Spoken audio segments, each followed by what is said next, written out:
Okay, now I can be heard. I forgot to switch the microphone option in StreamYard to my external mic as opposed to the mic on my computer. Sorry for that delay. My name is Seth Christenfeld. I am the literary manager for the York Theater Company, and welcome to tonight's installment of In the Pipeline, the streaming series where I bring on writers and chat with them about their projects in development.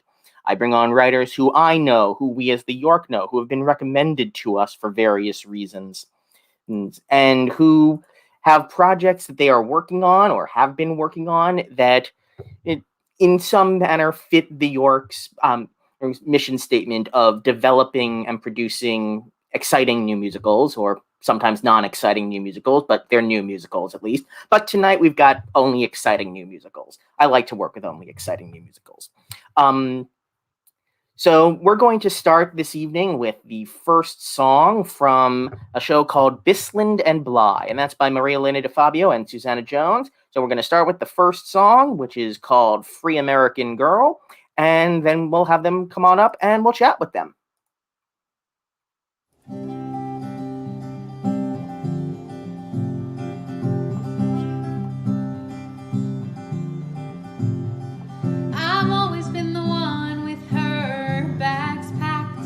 While the other girls held on to their mamas and cried. And I've always been the one who would scrape her knee for a chance to see what was on the other side. Well, some of these guys, they look into my eyes. They say you're smart and you're pretty, but you don't belong. Well, I don't even blink, I just laugh and I think, boy, you're gonna know what it's like to be proven wrong, 'cause I'm a free American girl, and I've got red dirt in my curls, and I will knock the socks right off of you. When you see what I can do.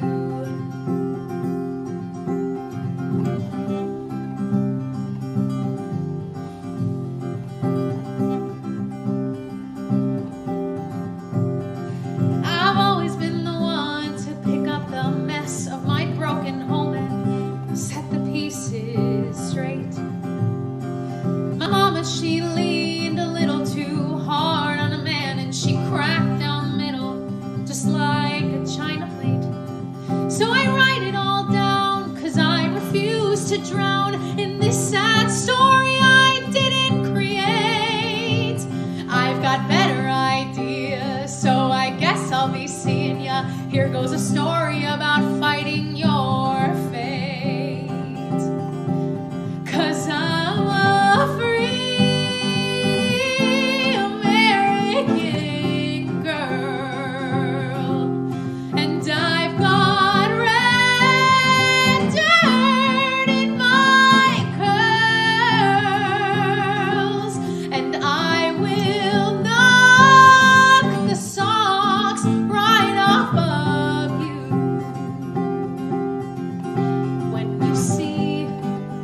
When you see what I can do. My heart is racing a mile a minute. This might be crazy, even for me. What am I chasing? Will I ever win it? I don't know, but I have to see.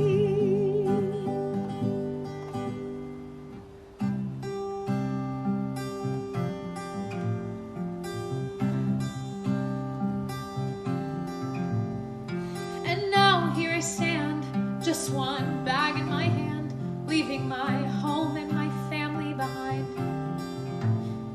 Time to live out this dream and see if I can change the world just one step at a time.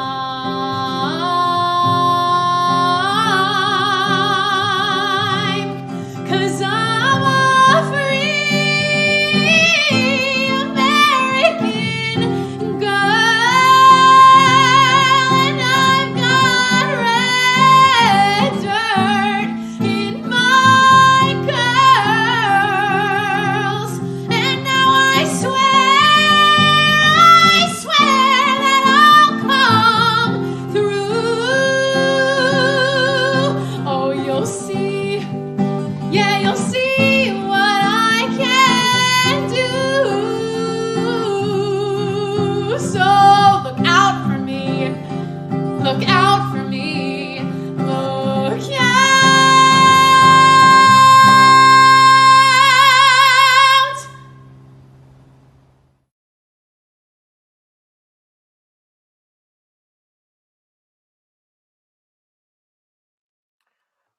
Marialena, Susannah, thanks for joining us.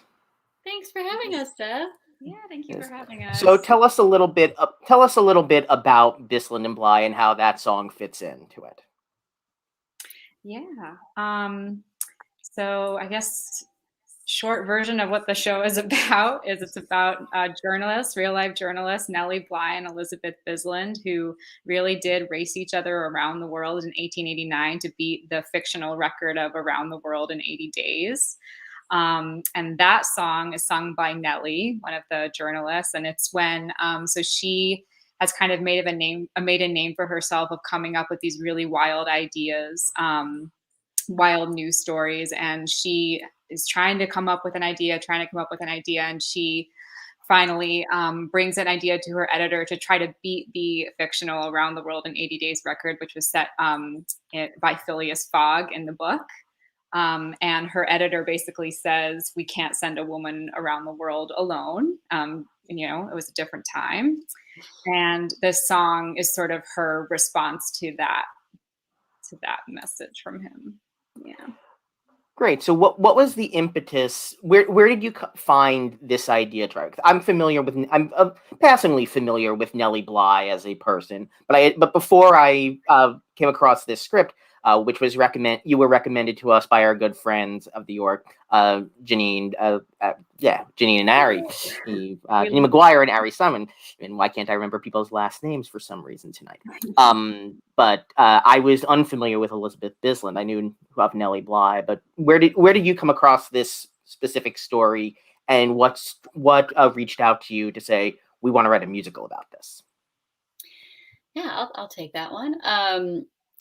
So Seth, you're not alone. Most people only are passingly familiar with Nellie Bly and have no idea who Elizabeth Bisland is. And I was one of those people. And I was always a big fan of Nellie Bly as, a girl who wanted to find women from history who were also inspirational in 5th grade. And came across a book called 80 Days, which is about Nellie Bly's trip around the world, but also about Elizabeth Bisland. And the book follows both of them in either direction and kind of goes into their pasts and what happens to them after the race. And this was by Matthew Goodman. It's a wonderful book. Highly recommend it. And I was reading it and I just thought, this sounds like a musical. And I brought it to Marialena, who was the person I knew who wrote musicals. And she agreed. Great. And we thought it sang. Yeah. And is that how you guys got started working together also? Had you written any stuff together before that, or just sort of like, here's this idea, let's sit down and do it?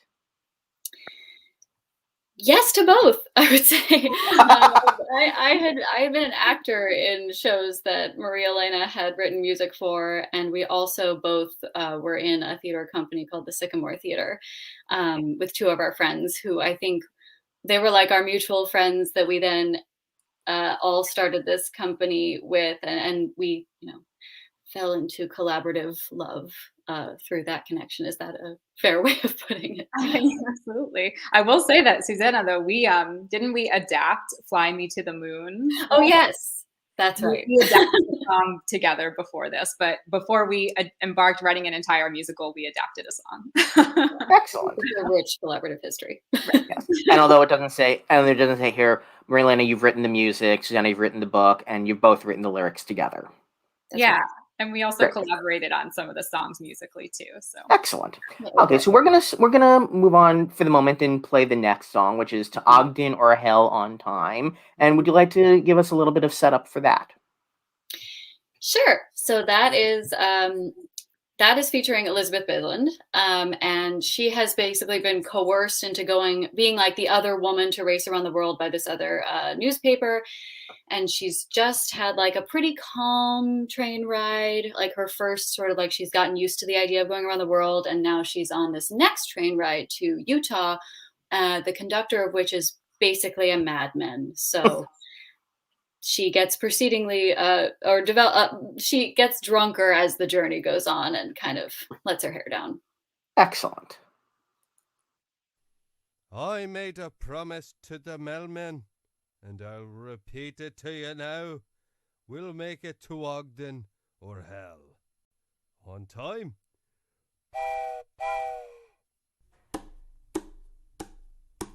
All right, Elizabeth, just focus on your breath. This man may be eccentric, a marauding railroad maverick, but close your eyes, don't be a worrier. This will pass in one brief blur. This will pass in one brief blur. All right, Elizabeth, just focus on your breath. This man may be eccentric, a marauding railroad maverick, but close your eyes, don't be a worrier. This will pass in one brief blur. This will pass in one brief blur. Well, we're screaming down this old misty mountain, but we're kicking up our dusty shoes. And to whiskey's fine, I've had 9, but who's counting? Come on, boys, we've got no time to lose. Can you see it now? Oh, the sunset on the canyon, and the desert plain so far and wide. Who'd have ever thought you'd give in to wild abandon? Let your hair down, honey, and join in to ride. And that's right, Miss Southern Belle, these rocky mountains we're gonna climb. Will be a blur, that's certain sure. While we get to Ogden or hell on time. That's right, Miss Southern Belle, we're faster now, can't you tell? Through bends and curves and swervy swerves, we'll get to Ogden or hell on time. Get to Ogden or hell on time. What's the use of running if you're not running fast? And where's the fun in doing what you're told? More reveal, can't you see you're letting go at last? Don't need a man with steady hand to hold. Oh, Miss Nellie Bly, don't you hear that whistle blowing? That's the sound of me hot on your heels. Yes, I'm gaining ground, and I show no signs of slowing. Now step aside, this is my joy ride. I turn to take the wheel. Woo! That's right, Miss Southern Belle. These Rocky Mountains we're gonna climb. There'll be a blur, that's certain sure, while we get to Ogden or hell on time. That's right, Miss Nellie Bly. Oh, eat my chest, yeah, watch me fly.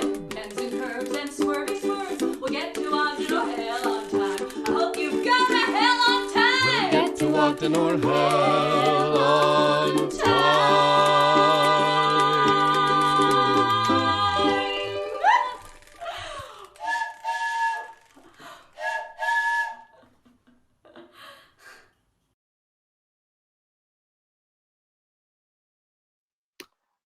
It's terrific. One of the things that really struck me about this score when I first listened to the demos about a year and a half ago or so was how different it sounds from so much of the musical theater that's going on today.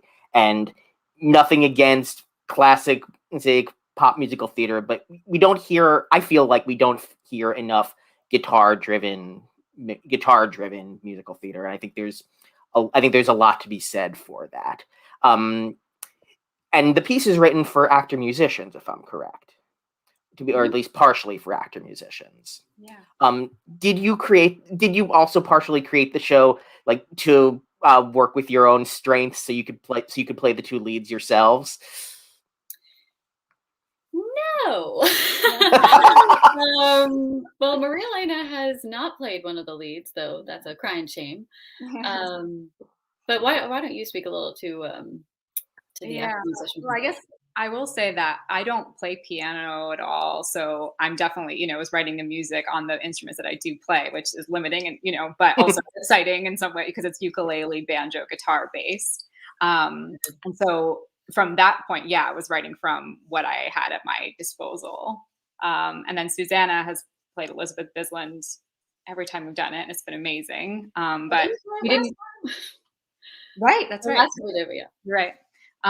But we didn't start out with that in mind, I guess. Okay, because I know you're also both excellent performers, as we saw in that. So I just thought, well, what better way to have two great parts for yourselves than to write them? So they're both wonderful roles, so yeah. Have you found any specific challenges that have come to you in writing a piece that is based on a true story? It is based sort of directly on fact. Definitely. The first challenge was that, we were drawn to this story because it's a great event. It's a great historical tale. And like we said, this is our first musical together. And I think our first full musical for either one of us as writers. So we kind of started with the historical plot, let's say, and then we realized that we'd like to make it into something that had meaning and theme for us beyond being like a really great story. So that has been a journey. And then also we feel like, we're acutely aware that it's a story about two historically white women. And as we imagine the show and what it can be, we really want it to be as expansive and inclusive as possible, both the casting and the story itself. So that kind of continues to be a live question for the show as we move forward. Yeah, because I find that one mistake that people sometimes make when they're writing musicals based on fact is that they try to do an entire life in a musical. And the thing is that lives do not follow any sort of dramatic structure. Right. So it's really smart to sort of concentrate on one specific event in these two lives. Yeah. I will say, but even, that's totally true. And even in that though, like the event is so big, and even their lives before the event are really interesting. Their lives after the event are really interesting. So one of our also challenges too has just been trying to figure out what exactly we continue to figure out what to hone in on theme wise. Right. Are there any really, I'm sorry. Oh no. Yeah. I was going to say, are there any sort of really fun or exciting bits of the factual story that you've ended up having to cut, or that you just couldn't fit into the story that you're telling? I think that we were talking about how we were really sad that the first song where the two women are introduced from their childhoods had to be greatly condensed, and we sort of mourn the loss of that full song, as well as learning more about like the details of how they both grew up, just because there's simply not time for there to be an enormous backstory for two people. Yeah. Okay, so let's play the third song, and then we'll chat a bit more, and then there's one last song to play. And this one is called Old News, and if you'd give us a little bit of a setup for that. Sure. So at this point in the show, spoiler alert, Nellie has won the race around the world. And after the race, she's like the biggest celebrity in the country, and she goes on a lecture tour. So she goes on a tour to basically just talk about what she just did, like this amazing trip to audiences around the country. And it starts out going really well, but then as time goes on, sort of audience disappears, and they actually turn on her a little bit. The public turns on her in a way that she didn't expect. And so this song kind of represents that happening, and it kind of represents the sort of downfall of her for her too. Okay. All right, let's move on to the next question. Did you meet the Prince of What England? do you do now that you've lost your job? What's next, Nellie? Ladies and gentlemen, step right up. If your cup overfloweth, don't let them know, or they'll drink it up. You think you're riding high, the talk of the town. Well, hold on tight, 'cause it's a mighty long fall when they let you down. Oh no, what are you gonna do now in this sideshow? They want something new now. Can you keep up? Can you make them smile? Maybe you can keep it up for a while, but it don't mean a thing if you win or you lose. Sooner or later you'll be old news. Ladies and gentlemen, come on down, don't be shy, and attend the tale of the once world-famous Nellie Bly. They said there's no one else like her. They said she's one of a kind. But I'm sad to report that a little pluck isn't hard to find.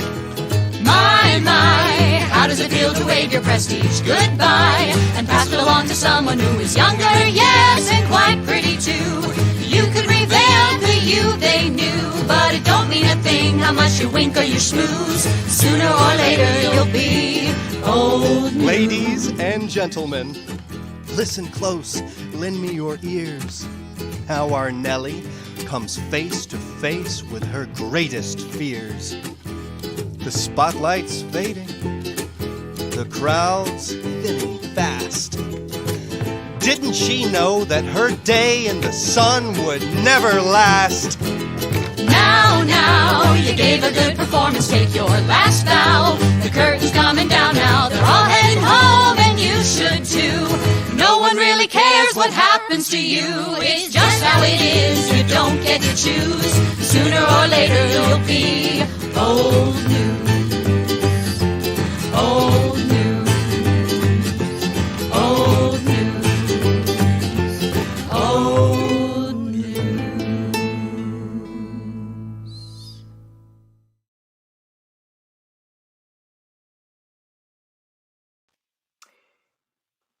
Terrific. So we're gonna close things before we get to the last song, which we'll close things out with. Thank you so much for joining us. Thank you for bringing this show to us. Do you have anything coming up exciting that you'd like to plug, or where can people find you online, or etc.? Marialena, do you? I don't have anything coming up to plug, but my website is marialena.DiFabbio.com, and some of my music is there. Yeah. My website is susannahjones.info at the bottom. Excellent. Yeah. Thank you so much for having us, Seth. Yeah, thank Absolutely. you. Yeah. Great. Thank you. I like this piece a lot. I like every piece I bring on here is something I like a lot. I wouldn't bring a piece on if I didn't like it a lot. Well, thank you. So thank you so much for joining us. And we're gonna send you out with the last song that we got, which is "Back to the World." And is there anything the audience should know about that before we play it? It's the final song in the show, and it's Elizabeth singing to Nellie about trying to get her back into public life and doing what she loves after suffering from this depression after basically the old news thing happened. Okay. Yeah. Well, thank you so much, and have a good evening. Thank you. Thank you. I won't believe it, I won't give in to that notion that our best days are gone and lost to the ocean. That silver road, it disappears with the dawn. Nellie, can't you see this wasn't how it was meant to be? You should be riding high, you should be gaining ground, you should be basking in the glow of the freedom you found for you and for me. Yes, you found it for me.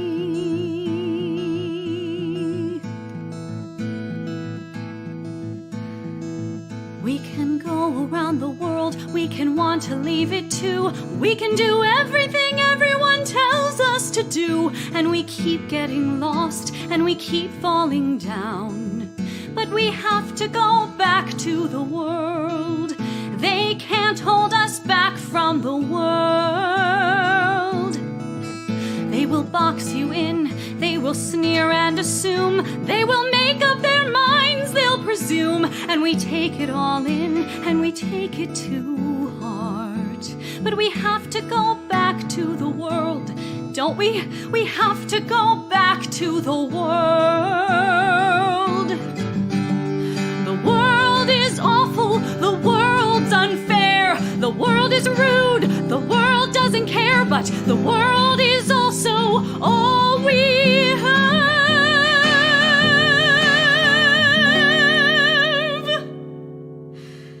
Don't let it slip away down that silver road.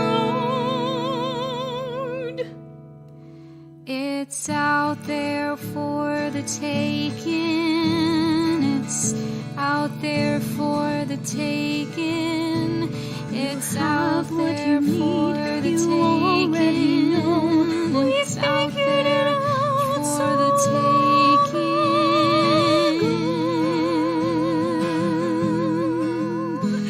It's out there for the taking. It's out there for the taking. It's out there for the taking.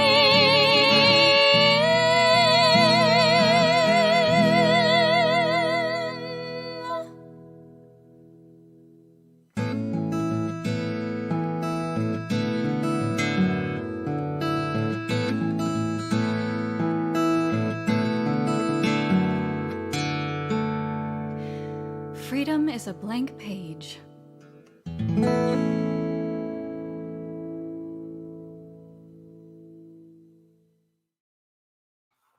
Marialena wanted me to just let you all know that the script is newer than the demo, which is why the lyrics didn't match between the two.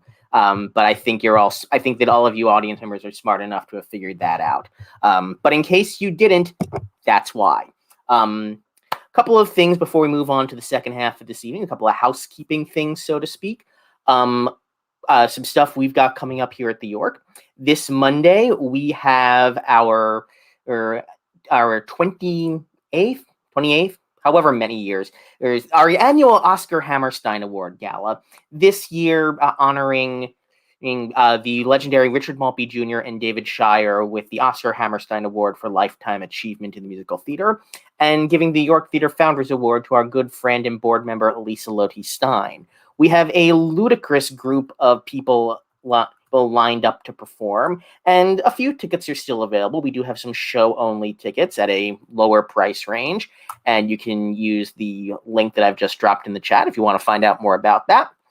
Coming up after that, we go right into rehearsals for our next main stage show, which is also our first main stage show since the beginning of 2020, which is Cheek to Cheek, Irving Berlin in Hollywood, a new song and dance revusical with conceived, directed, and choreographed by four-time Tony nominee Randy Skinner, and with a book by the great Barry Kleinbort. And you can get some more information there. That has also a terrific cast: Philip Atmore, Jeremy Benton, Victoria Bird, Caitlin Davidson, Joseph Medeiros, and Melanie Moore. Also, some other things you can find online on our YouTube account. If you're watching this on YouTube, please like and subscribe. If you're watching this on Facebook, please like and follow. This is not the only streaming series we've been doing. Our associate artistic director, Jerry McIntyre, has been doing a series called Unsung, where he interviews BIPOC theater artists both on and off stage. He's interviewed some really terrific people so far. The most recent one, which was this past Monday, he interviewed E. Clayton Cornelius, who is an actor and one of the producers of the current Broadway hit Chicken and Biscuits. So you can click on that link there to see that, because Jerry gets a page on our website, and apparently I don't. So I'll speak to someone about that. So we're going to, for the next part, the second half, we're going to bring up James Salem and Josh Benamy to talk about their show, #Mask for Mask, a totally masculine musical. Gentlemen, welcome. Hi, Seth. Hi, Josh. Hi, James. James is a new friend, but Josh was my intern 2 years ago. So, yeah, time does fly. And wow. You guys are, like me, and I'm proud of this, alumni of the NYU Graduate Musical Theater Writing Program. Yes. And so that's where you guys met, I presume. It is. Yes. And I have to ask, what project were you paired up for in first year? Oh, we were paired up for 2 projects. Yeah, the first one was verse chorus, verse chorus. Yeah. We wrote a really fun piece about a story that I had found in the newspaper about Jane Fonda, very loosely. It was about a gay man proposing to his heterosexual female best friend in the 70s to try and cover up, basically. That was the first thing that Josh and I ever wrote together. And then you were paired up also for your 20-minute, I think. Yes, yes, we were. Yeah, and that was so fun. We wrote a 20-minute musical called Maya's Mother, about a teenage girl who wants to reconnect with her birth mother, who happens to be a pop star, and the friction that causes between her adoptive mother and her birth mother. Excellent. So, tell us a little bit about #Mask for Mask and lead us into the first song, which is the title song of the show. Totally. Just before you do that, I sounds like I'm getting a little feedback from one of your computers. I'm not sure which. Okay. Anyway, All right. carry on. So hashtag Mask for Mask is a story basically about self-discovery. It's dual protagonist story, but the arc that sort of kicks us off and that the title song, the title song is sort of the start of that journey for the character is one of the two protagonists, Anthony, who is a queer man in his mid-20s, who is sort of just coming to terms with who he is and still figuring out his identity as a queer person, and has been sort of identifying and presenting more feminine, but meets a guy on Halloween who likes him because he thinks that he's masculine, and he really likes this guy. They have a good time. When he realizes that there's been this mistake, he decides that he's going to try and actually become masculine in order to continue to date this guy that he met. And that's how we get to the title song. Okay, here we go. Ask Gwen Stefani, there's no doubt I'm gonna totally bro out. No more makeup, booty shorts. I'ma learn all about all the sports. I'll be talking fast cars and driving stick. I'ma be so mask, I'ma get that. Now watch me work, work, work, and rise to the task. I will be mask for mask. Mask for mask. What the hell is happening? There has to be an ensemble in a musical comedy, Stanley. Duh. Yeah. Kylie Minogue, we gotta say goodbye. No more voguing, I'm a fist pump guy. Ow! No more tongue pop clacking fan. I'ma be a manly macho man. Catch me on the floor, no booty drop. I'ma be so masked, you're sure that I'm a top. Now watch me clack, clack, clack. And if you should ask, this boy is mask for mask. Mask for mask. Just picture it, my first date with Troy. I'll be dressed so butch, lumberjack chic. When I walk in the room, I'll make his knees go weak. I'll have hair on my chest and a little scruff. I'll pin him down, asking, am I mask enough? When I look in his eyes, feel the butterflies flutter. Troy will be melting in my palm like butter. That Femi Tony is in the past. Changing for love and I'm changing fast. Maybe it's what I'm meant to be. Maybe this way love will find me.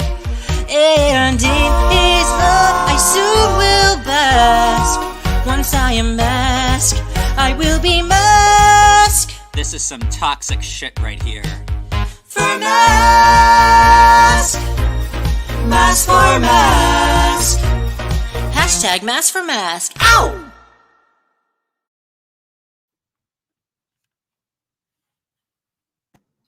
It's a lot of fun.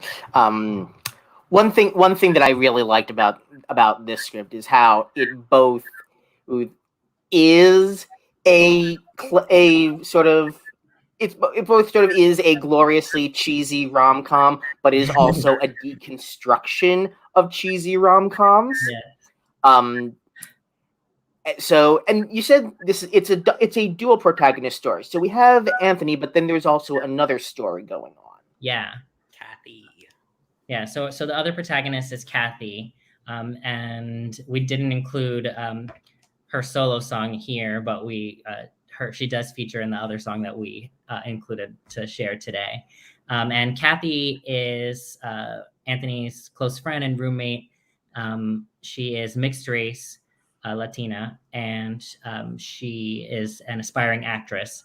And her arc sort of kicks off around the same time as Anthony's, and it parallels it in a way. What happens to her, she goes for an audition, and she's told that she doesn't read Latina enough to play a Latina role. And so then she's sort of grappling with her identity of what it means to be Latina, and how she feels as a person who is mixed Latina, and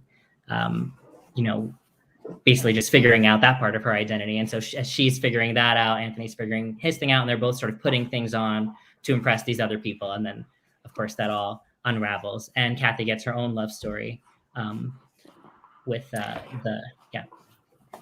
And so this is a wholly original piece. Did it start as sort of an adaptation of something else, or because I know that sometimes happens, like projects will start as, oh, this began as an adaptation of Twelfth Night, and by the end it has nothing whatsoever to do with Shakespeare. Yes, actually, we were adapting Shrek. We weren't. No. I hate to break it to you, but that's been done. No, this is wholly original. It began. I first kicked around these characters and this idea when I was in law school. Before I met Josh, and I was taking this course, one of the few courses in law school that sort of allowed you or encouraged you to write creatively outside of the context of legal writing. And it was a social justice course, and there's a lot of stuff about sort of deconstructing patriarchal systems, and something that it was a gay man was the professor. And so something we talked about a little bit was like how the patriarchy affects like our ideas of, even in the queer community, of like masculinity and femininity and the value that we ascribe to either one. And so that was where I first had the idea for something like this. And then it kind of sat on my, shelf as like maybe one day this idea will be something. And then when I met Josh, we just really connected on this, and it became what it is now. Because I remember, Josh, you telling me about a few of the ideas you guys were kicking around for your thesis when you were with us at the York, and I can't remember if this was one of them, but you did tell me a couple of ideas you were kicking around. Mm-hmm. Now, since this is an original musical, original musicals are hard, but there aren't enough of them. Did you draw from a personal well to create this? Because I don't think it's saying anything out of turn to note that you are both gay. And James, I know you are mixed race. Mm-hmm. So were you pulling from your personal experiences to create this? Pretty much, yeah. I think both mostly pulling from personal experiences, and Josh and I were able to contribute, each our own sort of stories and things that have happened to us that have, made it into the story in some way. And also, I think, something you were getting at before, this idea of deconstructing the romantic comedy, that was something we were interested in doing too. And so we do get some inspiration from things like Grease or other romantic comedies that we're this isn't the message that we want to receive from musical theater, but it is in so many stories. And so we're let's take that message and turn it on its head by the end. And so that was something we were interested in doing too. I don't know if this is the first show to include a joke about Grease 2, but it's certainly the first one that I've come across that features a joke about Grease 2. You want to know something interesting about that? So James had written out a scene for this song, and that was the first thing he wrote for this show back in law school. So he showed that to me as kind of a proof of concept when we were thinking about ideas for a musical to write together. And quite a few of the things that were in that draft appear in this song, including that Grease 2 joke, the lyric, "Ask Gwen Stefani, there's no doubt." A lot of that stuff survived. Great. So let's play the other song we've got from you for this evening, which is Everything You Are. And this is the final song in the show, correct? Yeah. Great. Do you want to give sort of a very quick précis of everything that has happened in the act and a half since the last song? You can say no. The quickest thing to say is this takes place basically. It's the cheesy rom-com finale. It's there's a queer student union event, and our main characters get up on stage to sing to their lovers that have not they haven't reconciled yet, and that's where we are at the start. Alrighty.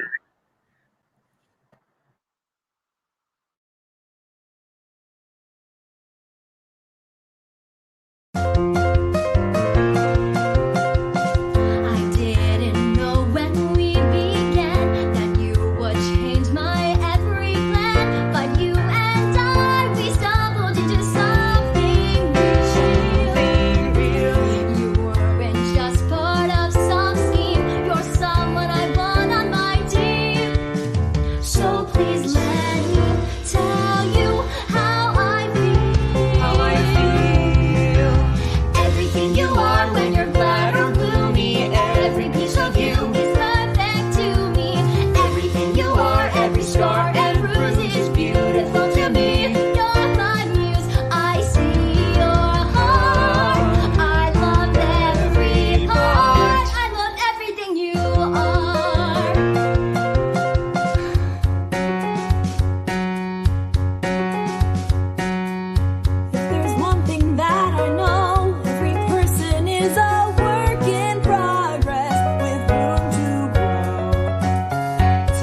we can make this right. Maybe we were meant to teach each other and reunite. Reunite, I want perspective. Yeah, yeah, I want to right what I've done wrong. What I've done wrong. So would you set me straight?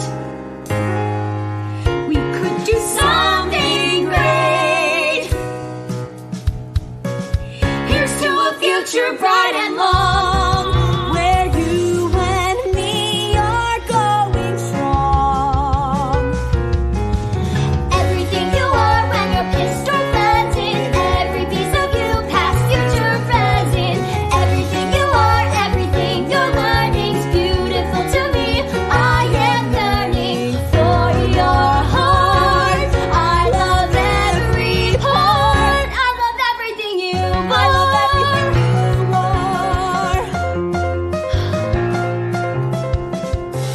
Take my hand, hold tight. This is the last thing I expected when I came tonight. But now it's you I'm falling for.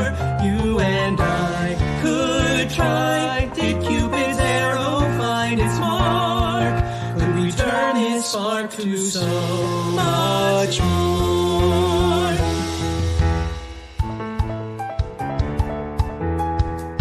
I used to think I was so smart. I used to think I knew my heart. But there was you, and now I'm all turned around.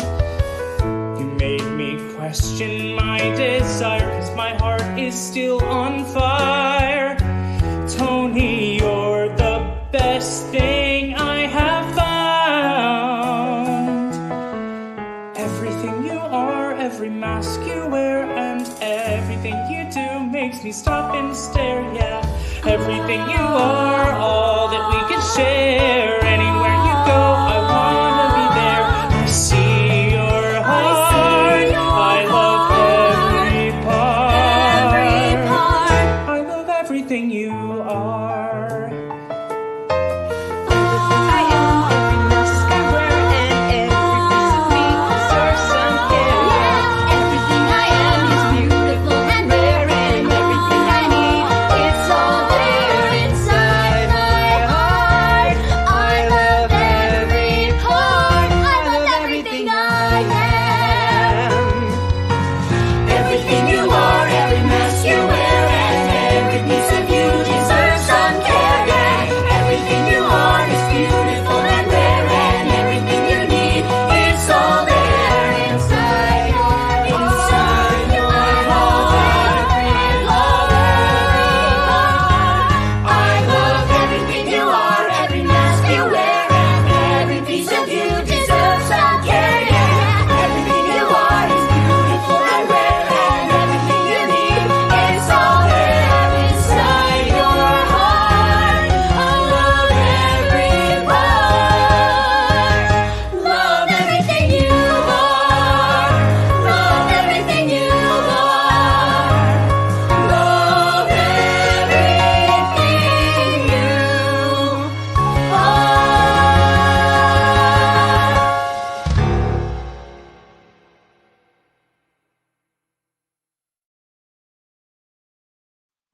Well, that's delightful and sure to send the audience dancing out of their seats on the way home. Before we let you go, I am going to take a moment to be the old, hopelessly straight person that I am and ask you guys to define a few of the post-millennial gayisms that are in the script. Absolutely, let's do it. Okay, so the first is Henny. Henny. So, honey, you put it at the bottom there.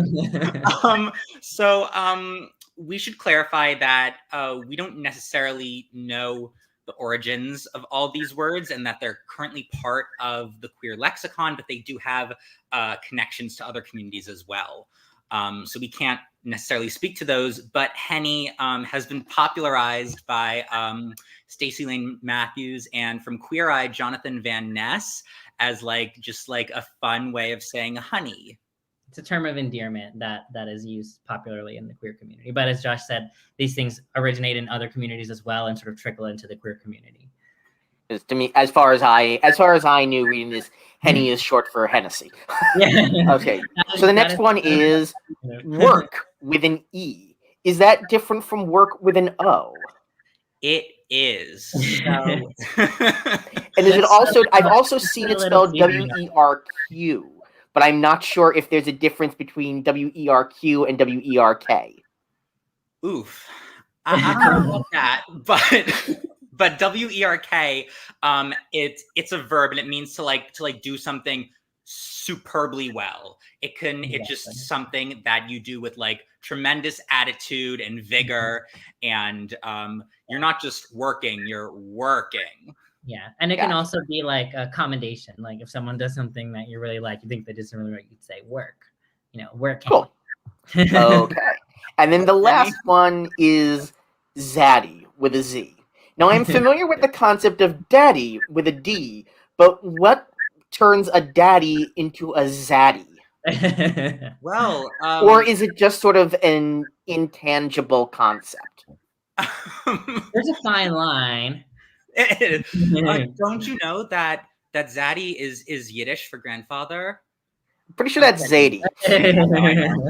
Joke. I had to say it. But that actually never occurred to me until now. Imagine though if that no, that's not the case. Zaddy is essentially like it's also a term of endearment like Henny, but it's usually used to refer to a more mature man, and sometimes it's used jokingly, sometimes it's used seriously.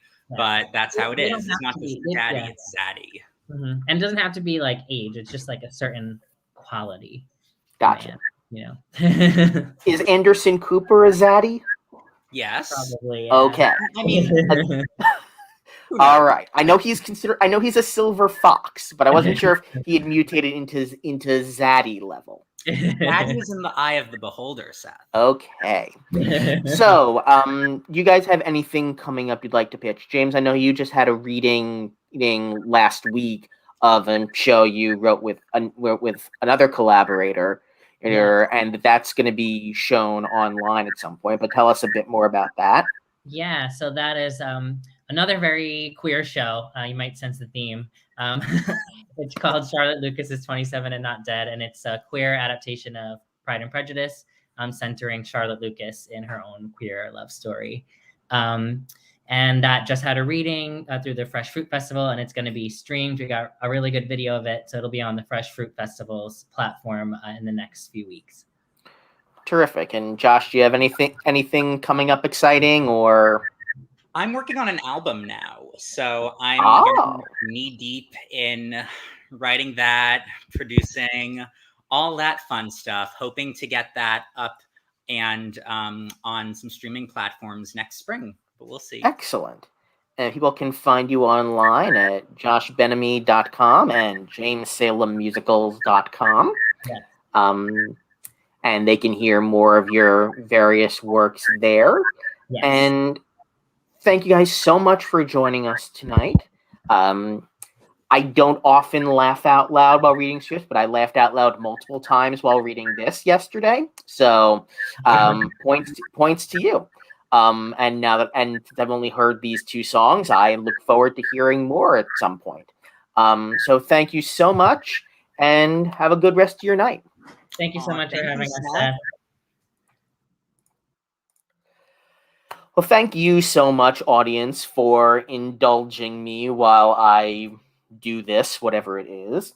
I say this every time, and every time I say that, I say it every time, but I'm going to say it this time as I always do. One of the things that first really attracted me to New York when I first went to started seeing shows here when I was in high school, which was a long time ago now, was the dedication to new musicals, because there is nothing I love more than new musicals, except maybe cheese and a few certain dogs. And I hope that I have, in my time, which is not going anywhere, continued to be a good steward of that dedication. So once again, we've got a bunch of things coming up. I dropped links in the chat. You can find all of it at our website, which is yorktheater.org. I hope you have enjoyed tonight as much as I have enjoyed tonight. In the words of Edward R. Murrow, good night and good luck. And in the words of Mel Brooks, probably, I've got a pastrami sandwich waiting for me downstairs, so I'm going to go eat that. I and my stud puffin mug say good night and have a good evening, etc. I said that now 5 times. Goodbye.